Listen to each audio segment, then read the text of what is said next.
Tonight, we're going to be doing a very interesting chapter, very important chapter, that will help a little bit understand why a Jew cannot marry a non-Jew. It's a very difficult subject. There are very few books that go in detail or in depth as to why one cannot marry a non-Jew.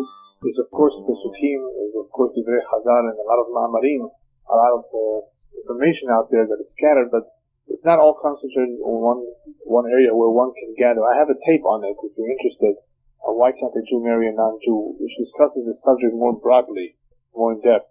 But in order to understand the subject, it helps to understand, to read through this chapter. In this Derech, Rabbi Luzzatto goes through explaining what is the difference between Israel and Umot HaOlam. Because we began with talking a little bit about Ashgacha. Ashgacha is a divine providence. And there's different types of Ashgacha. There's the Ashgacha Klalit in the whole world.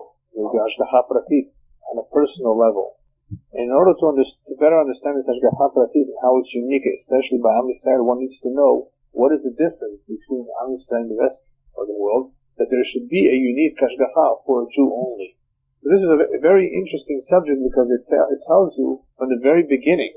It's a little bit on the Kabbalah side, but it's not so difficult to understand. It tells you from the very, very beginning of creation how these two groups split apart, how they came about to being. As it begins the chapter, he says, in reality, there shouldn't be any difference. We're all human beings. Human beings, we've learned, are very different than the animals. All humans are special, unique, that we have a nefesh of sorts, a part of us that is godly or divine, that comes from above, which animals do not have. But as far as Umot HaOlam and Am Yisrael, what difference should there be there? So he begins to explain like this. It's important, in order to be able to figure out what the difference is, you have to go back all the way to the beginning to Adam HaRishon. Adam HaRishon was a very special individual. It was a unique creation. What he was in the beginning, before he committed the sin, before he rebelled, he did not follow the instructions, and what he became afterwards is two different types of individuals. The whole world, before Chet Adam HaRishon, even up until the Mabul, but especially before Chet Adam HaRishon, was a very different type of world. When HaKadosh Baruch Hu created the world, he had one thing in mind, and the world changed. And it continued to change through Dor HaMabul into Dor HaPalaga. Very, very much so. I'll just give you a quick example of how the world changed, to stir up the imagination. You'll have something to think about this night. Look at the globe. The globe has many continents. 7, right? For the most part. Big chunks of earth surrounded by water. Wouldn't it make more sense? Wouldn't it be nicer if it would all be one glob? The answer is yes, it used to be like that. But it broke apart. And it did not break apart at one time. It broke apart over several centuries, over a little bit of time. Through the Mabul, through various inundations, various floods that occurred, through earthquakes perhaps, through other types of movements. And that is what geologists call today plates. The result of the plates, the movement of the plates in the earth, you have earthquakes. That may be the scientific explanation, but we know that earthquakes come out because the Kabbalistic who wants them to happen. When he decides there's an earthquake, right? But the world today, the weather, everything that we see today was not exactly the way it was before Chet Adam HaRishon. Before Chet Adam HaRishon, the world was in a more perfect state. And had it stayed this way, man and all his descendants, meaning Adam HaRishon and all his toladot, would have been on a much higher madrigan, a much higher level, spiritual level and physical level, in a sense. Things would have been much more comfortable, things would have been much nicer and easier than after Chet Adam HaRishon. After the sin, there was a tremendous drop in the level of man, and as a result, HaKadosh Baruch Hu chose plan B. Right? In other words, it's not that HaKadosh Baruch Hu was surprised or shocked. He knows the future, but he prepared a plan A and a plan B should Khalila something not work out according to his plans. And actually these plans are always applicable at all times for every human being, and especially for Am Yisrael. The Torah tells us, I'm giving you the Derech HaChaim, the Tov, the Tara, the good and the bad. So these plans always exist. There are always two plans. But the plan that HaKadosh Baruch Hu had in the very, very beginning was a very, very unique plan, and that is that it was a plan where the world would have been perfect, and everybody, all the continuations from Adam HaRishon would have been on the highest possible level of shlemut. As a result of him sinning, he came down in Madriga, And that coming down remained with him and with his future descendants as well. Before we go on, maybe I should just add another point. People ask, why wasn't the Torah given right away? Why was the Torah given so many years later? According to the Jewish calendar, the Torah was given in the year 2448 from creation, which is right after Yetziat Mitzrayim, the Jews' creation. Why did the Torah give the Torah to Adam HaRishon, or to Noah, or to Shelach, was a big tzaddik? Abraham Avinu, everybody agrees, was a special man. Yitzchak, Yaakov, no. People waited until the children of Yaakov, after they left Egypt, only then did they receive the Torah. So that is a subject in itself. I'm not going to go into too much into that to explain that. But B'kitzur, briefly, if you follow the various events in the Torah, you will notice that what's going on is called a birur. A birur means a refining process. Kadosh Baruch Hu is refining, taking the best that's around at a given time, taking his children, and from the children taking the best child, and then continuing the next generation from that best child, taking the best, and until he eventually gets what he wants. Because what happened with Chet Adam HaRishon was that good and bad got mixed up together. Difficult concept to understand, but you have to accept it that there was good and bad. Those who created both, and with the Chet, by turning against Hashem, by not following his instructions, Adam allowed the two forces to mix. These two forces that Kadosh Baruch Hu created in the world, they mixed. And now, man's job, and I'm telling you this way, man's job is to, especially Am Yisrael's job, is to remove the bad from the good, to bring this world back to the shlemut that it was and that it could be through the mitzvot, by fulfilling the mitzvot. So that is our job. So HaKadosh Baruch Hu took from Abraham Avinu, after several generations, the good, all the good, started concentrating more in one area. And it came onto Abraham Avinu. And from Abraham Avinu, he did not take Ishmael.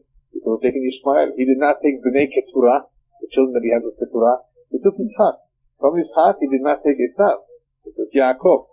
And from Yaakov, finally you have all 12 who are complete. Before Yaakov, you don't have something that's completely good, because you have a mixture of bad.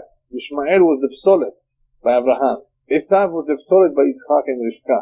And finally by Yaakov, right, exactly. You have a psolet, a birur, a process of filtering, that the good is being more and more concentrated in one, and the other one is taking a little bit of the bad.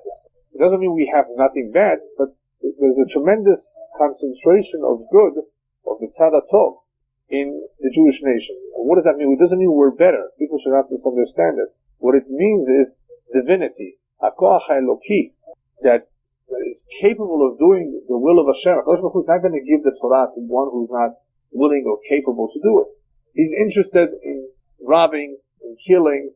Right? All the nations are interested in Olam Hazeh. They're not necessarily interested in doing the will of Hashem. So if HaKadosh Baruch Hu were to give them the Torah, it would fail. It would be a disaster.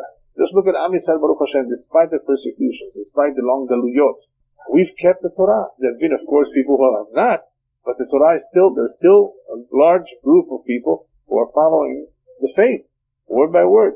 So HaKadosh Baruch Hu knew who to give it to. And Makshanim, they're stubborn, but they're stubborn for good reasons too. They will hold on to it. In the rest of the world, there's also some good. There are people out there who are searching for the truth. There's all sorts of religions out there in the East, in Asia, who are trying to discover truth and trying to serve this power that they don't know, that they know that exists, but they don't know what it is. So they call it by different names. Then there are those who are one level above those goyim, who find a tremendous pull, lidgayim, who want to convert to the Jewish people. We'll talk a little bit about that later on, that Hashem made that possible. Because of all the tov that is scattered everywhere, even though Am Yisrael took a tremendous amount of it in a concentrated form, there's still a lot of good elsewhere. Neshamot that want to, or are drawn to Elokiyut, to godliness, to divinity. And as soon as they see it, they're thirsty, they want it. And that is why they look for it. They look for it in Asia until they find it in their own backyard. Right? So anyway, so this is what happened. This is a little bit of an explanation of how HaKadosh Baruch Hu went and did not give the Torah right away, but waited until he made this birur process complete, until he had Am Yisrael as a whole ready to accept the Torah. Alright. all these descendants from Adam HaRishon that followed remained on his low level. He came down a level, so did all his descendants remain on that low level that he gave birth to them. However, the Kabbalah explains that at that time, HaKadosh Baruch Hu prepared a system of shorashim ve'anafim. Even though we're talking about levels, upper levels and lower levels of neshamot, in the neshamot itself, you have two types, basically. You have those that are roots, stems, trees, you can call them, and then you have the branches that come out of the tree. And HaKadosh Baruch Hu had a heshbon that we can't figure out of how many etzim and how many anafim, how many branches and how many trees of neshamot there needs to be. And he explains it. I'm going to go paragraph by paragraph. I'm going to explain it. I'm going to get to that. So, yeah. But before we explain the differences between the branches and the tree, before we go on to explain the difference between branches and the trees, he reminds us that even though man, Yarad the Madriga, he came to a very low level, he still does not take away from his uniqueness. He still is unique and he's still better and still special than the rest of creation. And even though man has come down the Madriga, Kadosh Baruch Hu gave him the ability, as we will see later, to go into the 7 mitzvot and Noach, to Am Yisrael, to Taryag mitzvot, to elevate themselves back into a perfect state, to a higher level. Alright, so let's talk a little bit about this Shorashim V'Anafim. When HaKadosh Baruch Hu created the Shorashim, the trees, these are the main neshamot. These are, we can call them in English, the head neshamot. And from the head neshamot, he made branches. And he gave a certain amount of time for this to form. The time frame where these were formed, or the limit of when this stopped forming, was the Dora Palaga. The Mabul was in the year 1656. The Dora Palaga, when the people of the earth scattered, became individual independent nations, that took place in the year 1996. So since Avraham Avinu was born in the year 1948, if you're keeping track, how old was he during the Dora Palaga? 48. In other words, he lived during the time of the Dora Palaga. And that's a very important stage, because that is when you have the people scattering from Babel and developing their own tongues, their own languages. These languages, of course, originally all come from Lashon HaKodesh. So if you are able to investigate and do research into languages, you will find a tremendous amount of vocabulary in every single language in the world, whether it's Chinese, Japanese, whether it's Malaysian, whether it's Hindi, whether it's Persian. They all stem from Lashon HaKodesh. Arabic is not a big deal because you see it right away. The reason for that is because Arabic and Aramaic, in the time that they develop, are much closer to other languages. Other languages develop later. English is a new language. Very new. You wouldn't be able to understand Old English. It's a completely different language what we spoke 600 years ago, 400 years, even 400 years ago. Old, Middle, and New. And the language has developed over time. The original ones, the ones that were much closer to the Dora Palaga, resembled a lot more. So that's why today, if you start to research from newer language, you may not be able to see it right away. What does this word in Norwegian have to do with Lashon HaKodesh like that? Well, Norwegian is not such an old language, right? You have to go back to the mother language of Norwegian, of Danish, of Swedish, of all those Scandinavian languages. Take that mother language, and take it several generations earlier. If you would be able to do it, you would be able to see how they all came from Hashem. So that is a very important point. That is when the nations are being formed, 70 nations. Even though you have more than 70 members of the United Nations, many of them are cousins. They don't count, right? You have basically 70 nations, and each nation has its own sad, its own malach, its own minister upstairs.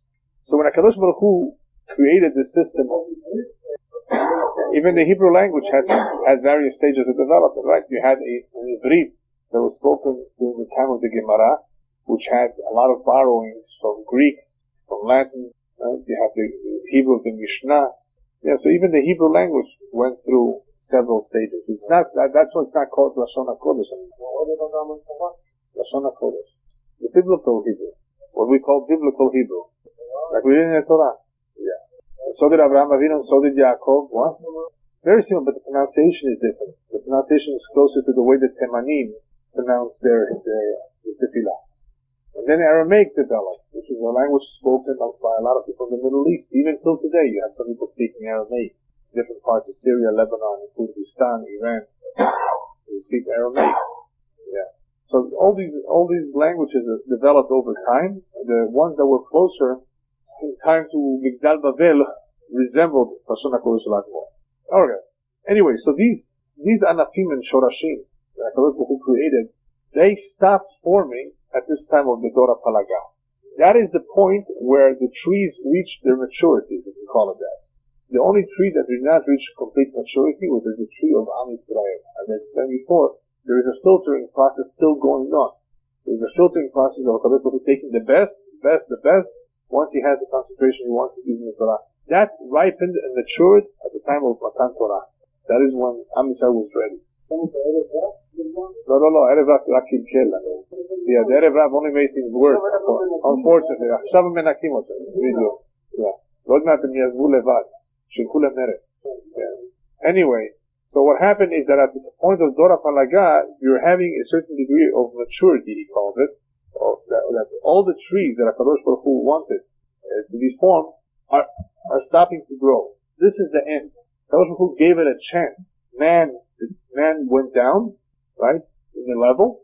HaKadosh Baruch Hu says, okay, I'm giving you a chance to go back up until this point. We'll call that point Dora Palaga. And during that point, there were several individuals who were very good. Shelach, Hanoch, Noah. You had a lot of good individuals, but the problem was the majority was no good. So HaKadosh Baruch Hu brought the Dora Mabul, the Dora Palaga, right, to punish them because the majority was no good. But you always had a few individuals who were fine. Until the tree that he picked from all the trees that have formed and have matured and developed, he came onto the tree of Abraham Avinu. Abraham Avinu, of all the trees that were formed, of Neshamot, and each one is distinct and unique, that was the tree which had the most good. And what did Hashem say according to his plan? Since we're right now in plan B, no more plan A, right? But we can go back to plan A. It's difficult. We're lower now than what we were before. But now, through this tremendous concentration of good in Abraham Avinu, through this tree, I'm going to hopefully bring you back to plan A. Now, you have to go back. You're low, you have to come back up. I'm going to take this tree. I chose this tree because that's the best tree. And from this tree, I'm going to choose the branches. I'm going to take all the branches, right? And all the fruits that are going to come from this tree, and I'm going to make a nation.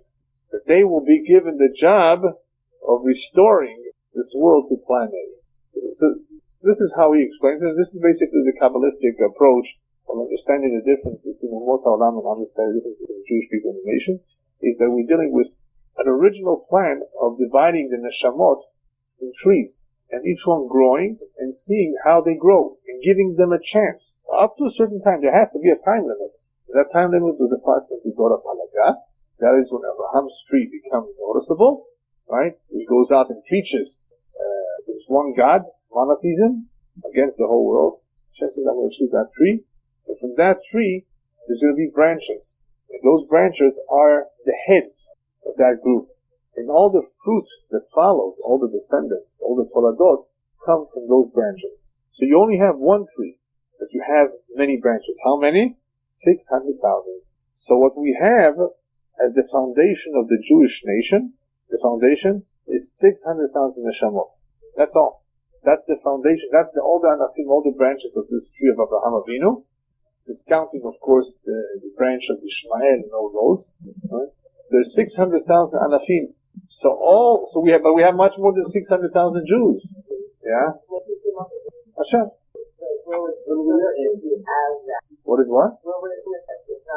That is part of our tradition. How do you know? So where did it come from? It's not in the Torah, right? No, not everything is written explicit in the Torah, right? We have an oral tradition. Exactly. Right, that's part of the oral tradition. Males over the age of 20. No, not necessarily, no. Yeah. Males over the age of 20 were 600,000, yeah? Yeah, At what point does the oral tradition we've had what's called a Kabbalah, right? A Kabbalah means to receive a tradition, some of it which is more mystical in nature, and could not have been written down to the masses. It was secrets. We did not want it to be translated for the green to know. As it is, they translate our Bible. Imagine if they had that, they would have wanted that too. Hashem did not want the Kabbalah to get into the hands of the wrong people. we had enough trouble from people who use the Kabbalah to mislead people. And I'm not going to mention names. You know who I'm talking about, right? Yeah. So you understand from that why certain things could not have been written on. There's other reasons too. That's some of the reasons. So in the Kabbalah and elsewhere in our tradition, our Masoret, in the Torah Sheba'al Peh, in the Gemara, and the Midrashim, we have quite a bit of information as to Hashem's plan. Hashem's plan is not written in the Torah. Torah talks briefly about the creation, how it came about. It doesn't say about there's a plan A, plan B. It doesn't even tell us what's this whole idea about having a nachash, a serpent that can talk. It doesn't make sense. You ask any zoologist, is there any animal that you know that knows how to talk? And they'll tell you, well, the closest one is a parrot, but that's not real speech.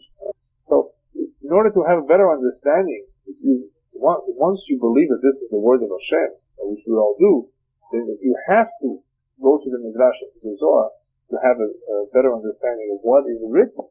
Because even what is written, we don't fully understand. We cannot fully understand without the help of the commentary.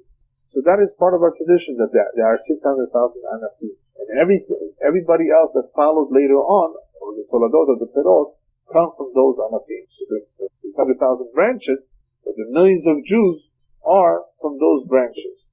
How do you understand it in layman's terms? You have what's called a father neshama, and from that father neshama you have smaller neshamot, or nitzotzot, however you want to look at it, part of the neshama. Just like you, brothers and sisters are related because we have the same father and mother, so we are related. The same thing, you could have several neshamot that are in a way related because they're from the same shoresh, same root. People like each other. Some people like each other, some people hate each other, right? That's human nature. You ever wonder why that is? Why can't you see the other person? You can't stand looking at him. The other person, you look forward to seeing him. There's various explanations for that. One of them, if you want to know the Kabbalistic reason, is because it's possible that they're from the same Shoresh and Neshama. Husband and wife, if they're really soulmates, they're from the same Shoresh and Neshama. They can even be part of the same Neshama itself. Because every Neshama has a Zakar and a Kibbah, male and female. So, if you, after 25 years married to this woman, if you ask yourself, am I willing to marry her again, if we both are reincarnated? You ask yourself that question and the answer is yes. There's a good chance that she's your soulmate, right? You want to know, if you want to know, is she my soulmate? Well, ask yourself after 25 years of marriage or so, would I marry her again? The answer is the affirmative. Yes. And there's a good chance that she is. Because the closer you are to the same Shoresh and Neshama, the closer you are spiritually, the more attached you are, the bonding is stronger, and the more chances for success. People can't get along. Maybe they're not in the same Shoresh and Neshama. It could also be because they have a terrible personality, and they can't get along for other reasons. But people who are from the same Shoresh and Neshama are always attractive. According to the Kabbalah, even people who have the same name, there's a certain affinity between them. Affinity. You know what affinity means? A certain comfort. They like each other. And of course, people under certain astrological signs also have a certain attraction or chemistry. People who hate each other, there's other reasons for that. It's a whole different subject, but I'll tell you quickly. We have a tradition of two families that can't get along with each other. It could be that a Kabbalistic who does not want them to marry each other, because there's something wrong with one of them. So it creates a certain distance in the two of them. So that distance can come about by Hashgacha Pratit. Hashem wants the distance to exist. It could also be that people don't like each other because of their astrological signs. They're not compatible. Or it's very possible that one of them is just not a mensch, as we say in Yiddish. You know what that means? He doesn't behave himself. He's stingy, he has a temper, he's arrogant, nobody likes such a person. Even his own family members do not tolerate him. So there's a variety of reasons. Okay, so now that we have the trees and we have the branches, HaKadosh Baruch Hu set a time limit. The first time limit was the Dora Palaga. The second time limit is the Ke'et HaKetz. There has to be an end to all of this. To all of this Hishtadlut. HaKadosh Baruch Hu is expecting the Min HaEnoshi, the human race, to complete itself, to perfect itself, to restore itself to plan A. Unfortunately, all of you, I think, would agree with me, that has not happened. It doesn't look like it's happening. On the contrary, the world is moving away from godliness and emphasizing that which is immoral, not moral. And there's still war. There's still problems. But there still has to be an end to this. If we don't bring about the end by ourselves, the tikkun, That's the whole job of Mashiach. You want to know what Mashiach's job, what Mashiach is for? Letaken olam b'malchut Shaddai. That is what the Am Yisrael needed to do, to fix the world, to restore the world to its previous glory. The HaKadosh Baruch Hu should reign. Since we didn't do it, the Mashiach has to bring it about. Of course, Hashem will do it, but he's the messenger. And that is a time limit for us too. And we're holding that generation. But that's when everything is completed. Everything has to come to an end. And that is why towards the end, things speed up a lot quicker. That is when the events today are moving very, very fast. Because we're going towards the end. Hashem is finishing it. Changes. Tremendous revolution, scientific revolution. And all this chokhmah, all this technology, and all these computers, what's this for? HaKadosh Baruch Hu is dumping all this information and all this technology towards the end because it's almost finished. And he's telling us, look, this is what you could have had years ago. You could have had a much more beautiful world, an easier world. You know how much things are so much easier today. You press the gas pedal, and in a few minutes you're on the other side of town. No horses. You put your clothing in a washing machine. No more scrubbing with your hands. You open up the faucet. No more bringing water from the well. Huh? You don't have to look at the toilets today. Huh? Remember how the toilets were? Well, I don't remember, but I'm sure maybe some of you may remember how it was back then. Refrigeration. All different world. And this is nothing compared to how it will be when Mashiach will come. But just to give us a little bit of a taste of the tremendous chokhmah, all the natural resources, of all the great resources that HaKadosh Baruch Hu put into this earth, all the beracha and the shefa that there could be, there shouldn't have to be hunger. There shouldn't have to be hurricanes, destruction. All of this is not a good siman, but something is not right. Hashem says, you break my rules, I break my rules, the rules of nature. Because the world should be beautiful, it should be perfect. Everything should function exactly the same way that the earth rotates on its axis. Perfectly, it never misses. Chaz v'shalom if it should miss. Oy vavoy. The sun goes up every morning. Those creations are doing their job perfectly. They don't miss, they do it properly. But we here, well. So anyway, so this has to end. This also has a kitz. And only HaKadosh Baruch Hu knows when that point in time is.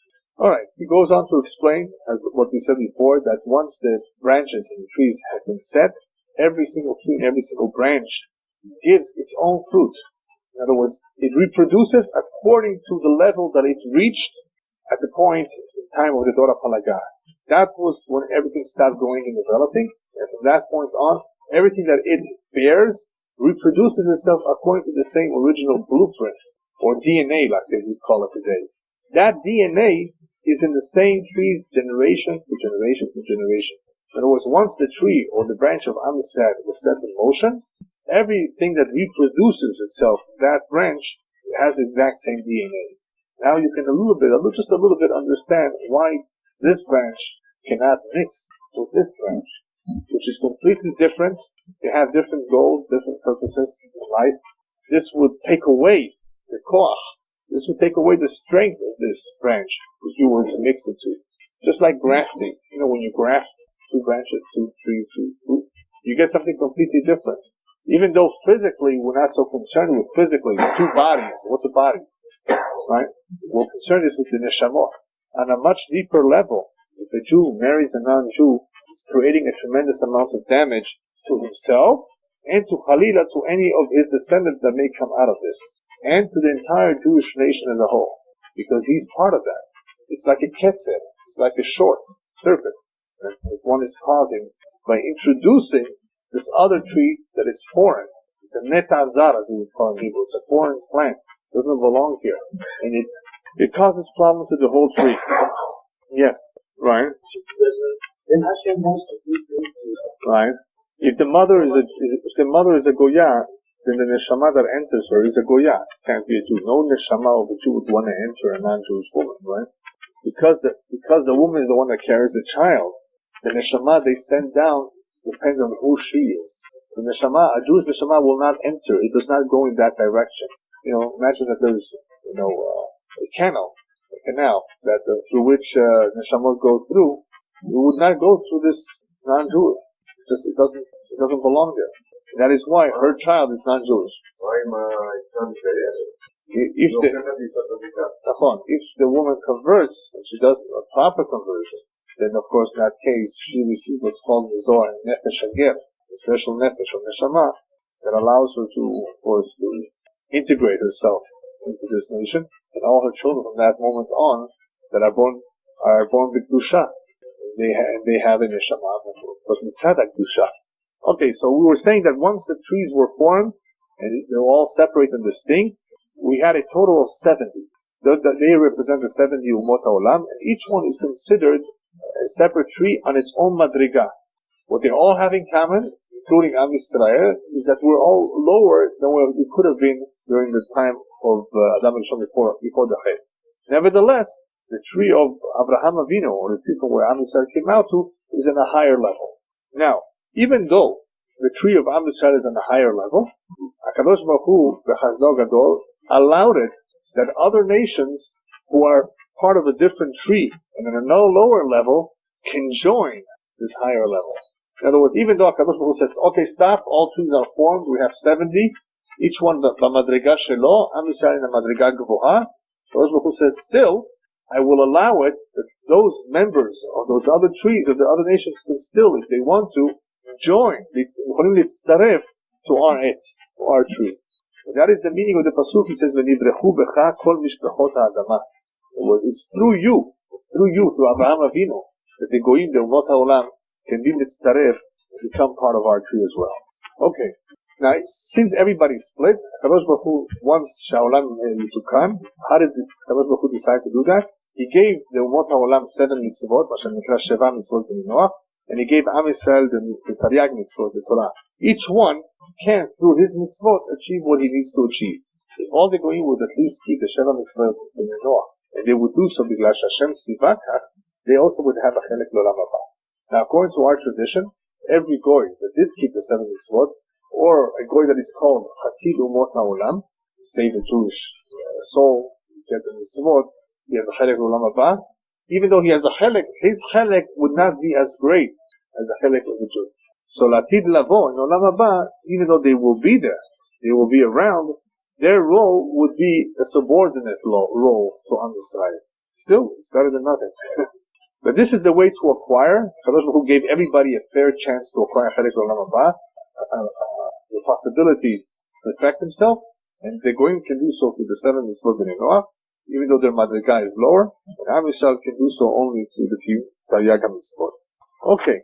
Now, before we go on, what we've seen right now is that there's different trees, branches. From the branches come out neshamot. According to the Kabbalah, it is mentioned that from every major branch that come out neshamot, you have various types of neshamot. If you look around, look at history, you will find tremendous tzaddikim in Talmidei Chachamim. Gedolei olam. People like Moshe Rabbeinu, David HaMelech, Anakim, as we would call them, giants. Then you have simple people who did simple work, who were not tremendous, tzaddikim or geonim. What does that have to do with? Why isn't everybody alike? They all come from the same branch, originally from the same tree. Even though that's true, they all come from the same tree, from the same branch, perhaps, what you have is certain neshamot gvohot. It's a fact that certain neshamot are much greater. They are the heads. As I said before, there are certain ones that were made heads of other neshamot, and that is why you will see from time to time certain individuals who display special characteristics. And HaKadosh Baruch Hu needs them to run the show. They are the manhigim. If we wouldn't have them, look what's going on in Israel today. There's no manhigim.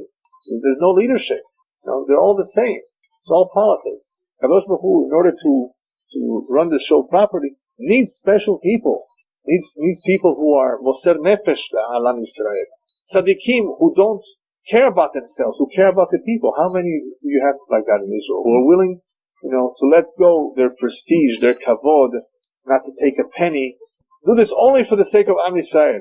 You don't have that many, It's a rare commodity. So HaKadosh Baruch Hu did create in every generation something called 36 Tzadikei Ador.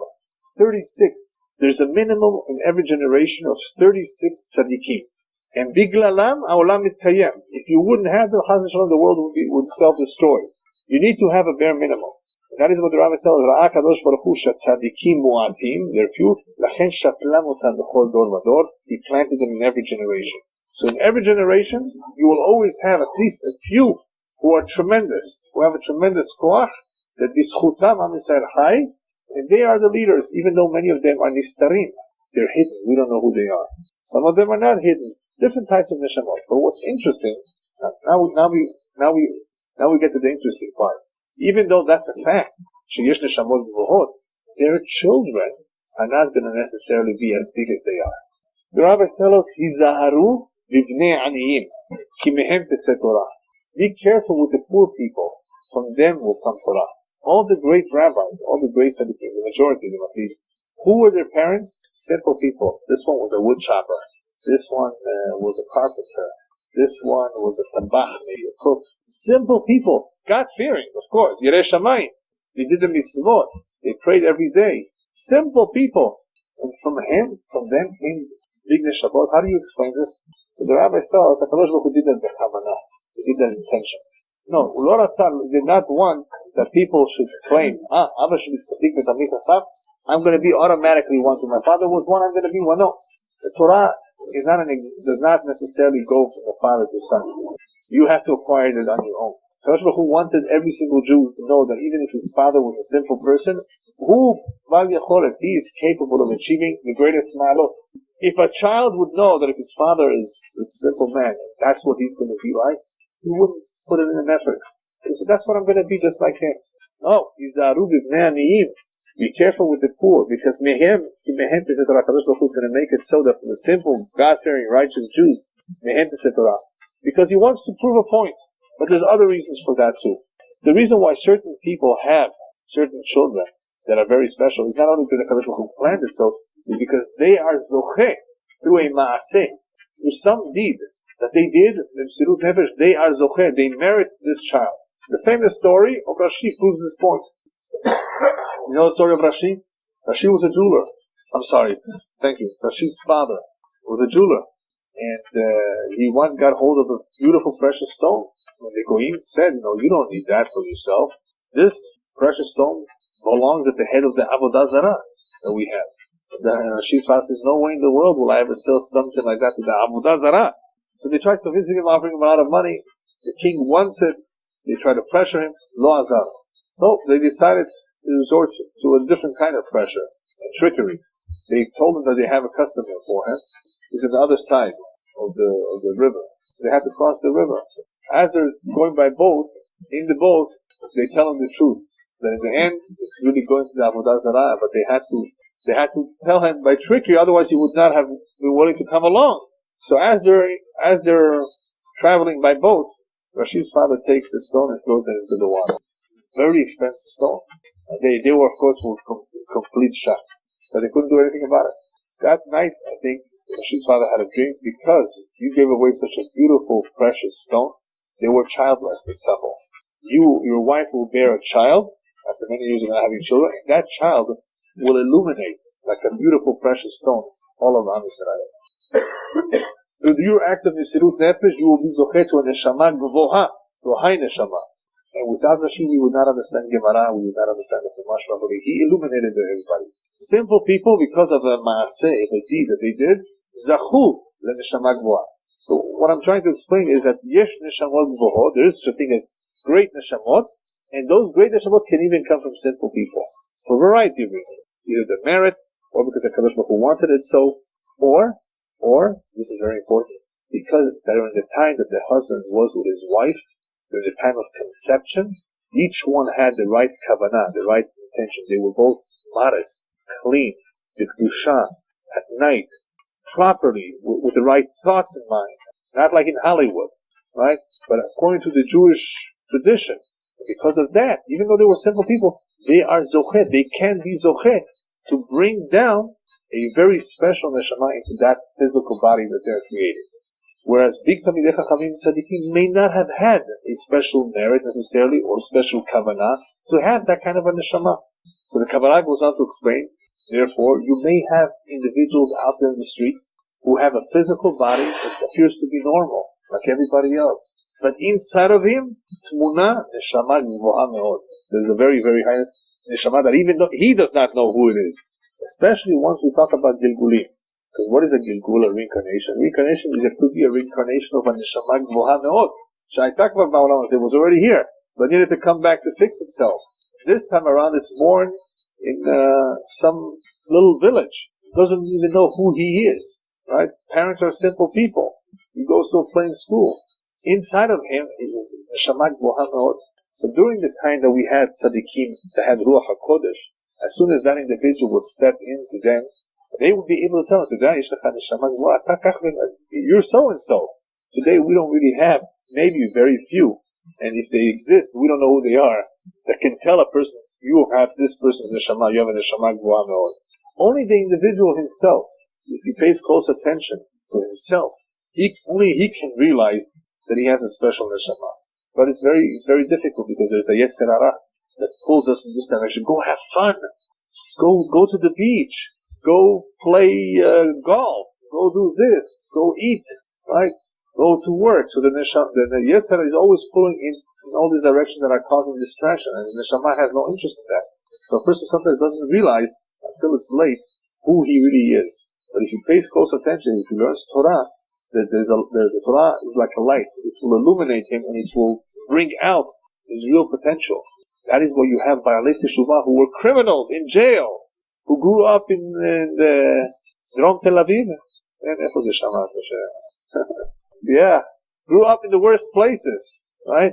After they were in jail, samim, everything, drugs. But once they were introduced and exposed to the Torah, the neshama started bursting. They became tremendous Talmidei Chachamim in their own right. They themselves, hayu b'si hatumah. They were the lowest levels of tumah. Look at Uri Zohar. The lowest level of tumah, the other extreme, Ashkenazi Gamken.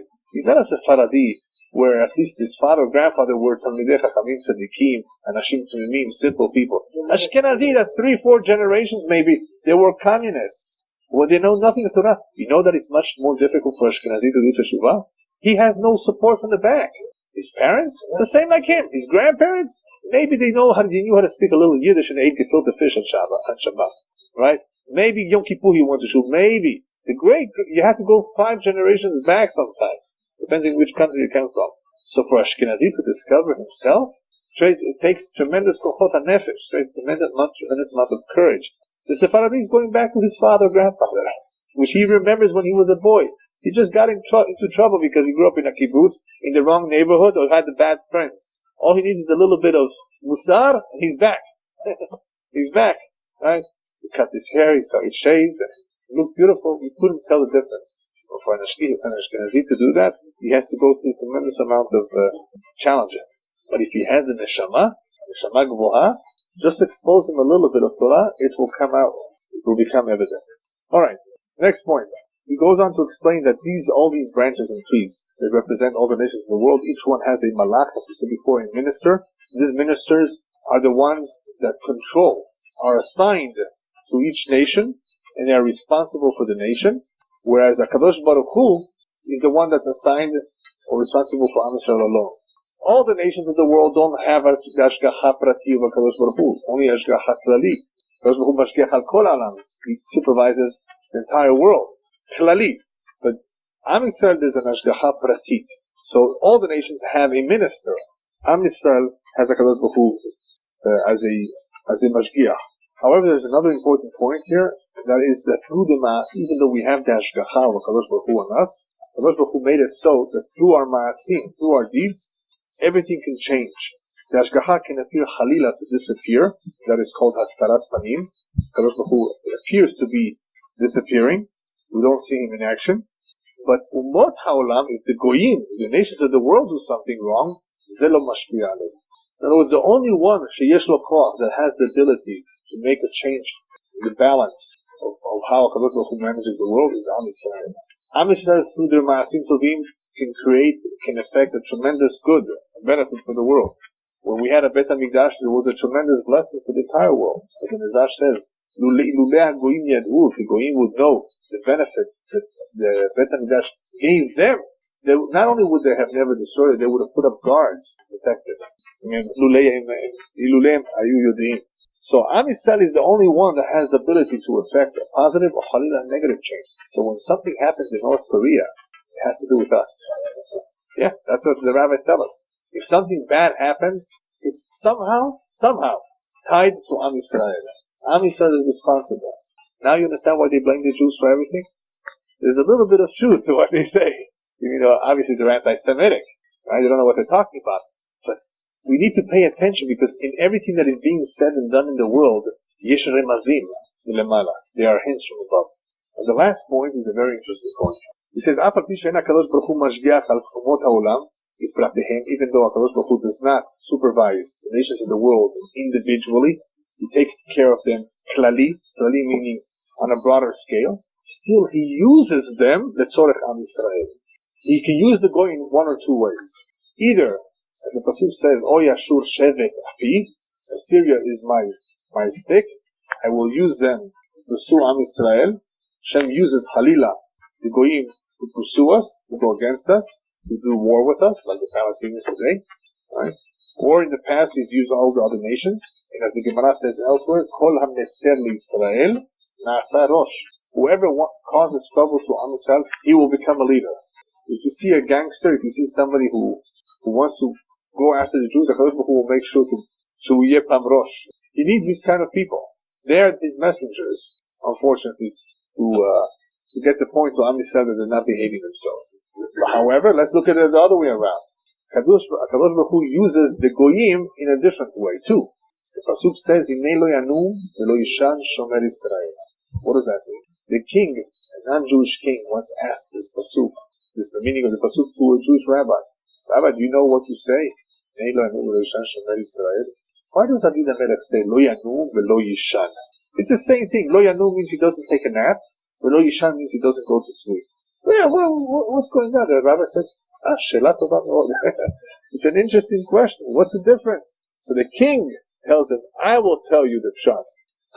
Hinei lo yanu, Kadosh Baruch Hu does not nap. He's always watching Am Yisrael. Velo yishan, He does not allow us to fall asleep. Why? Shomer Yisrael. Because He's watching the Jews.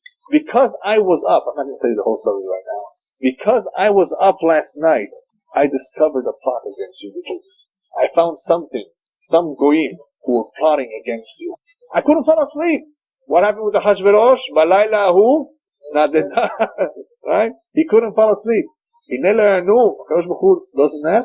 Velo yishan lo noten le'acherim lishon. Doesn't allow. Why? Shomer Yisrael. Because He's watching over Am Yisrael. In other words, this is another way through which HaKadosh Baruch Hu uses the goyim, even though en lo hashgacha alehem, even though He doesn't supervise them and tell them what to do, but at times, im ze letzorech Yisrael, if it's for the benefit of Am Yisrael, then He will use the goyim as well.